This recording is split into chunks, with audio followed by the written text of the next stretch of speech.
So as Vashi mentioned there, both potential presidents could pose challenges for Canada from trade to immigration.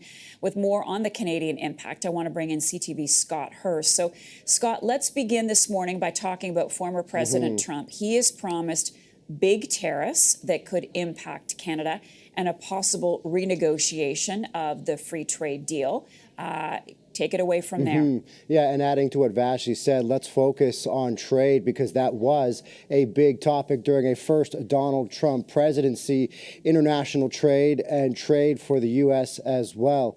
Always a big topic for Donald Trump. And the renegotiation of the original NAFTA deal was a huge part of his first presidency.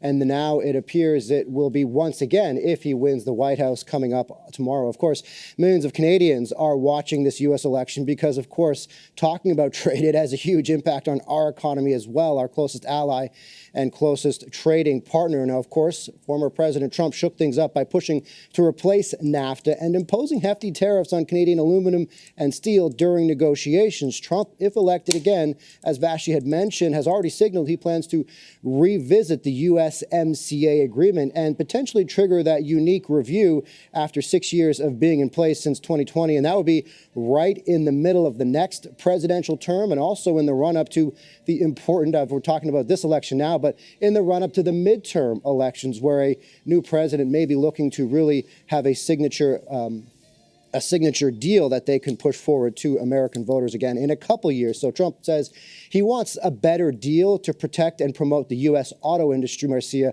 amongst other major U.S. industries. Okay, and a Kamala Harris win would mean what for us here in Canada? Yeah, according to international trade experts, no matter who wins, Canada will deal with some sort of trade protectionism, but the key component is to what degree. Kamala Harris has also expressed dissatisfaction with this massive North American trade deal.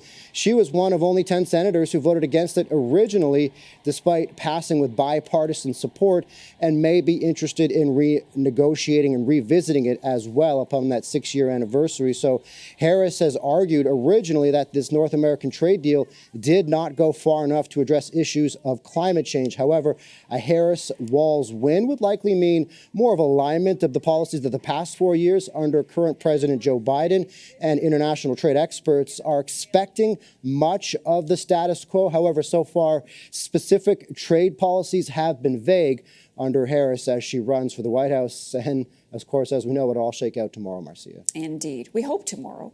Scott Hurst for us. Thanks so much for that, Scott. CTV News Channel will have special coverage on election night led by our chief anchor and senior editor, Omar Sachedina, beginning at 7 o'clock Eastern Time.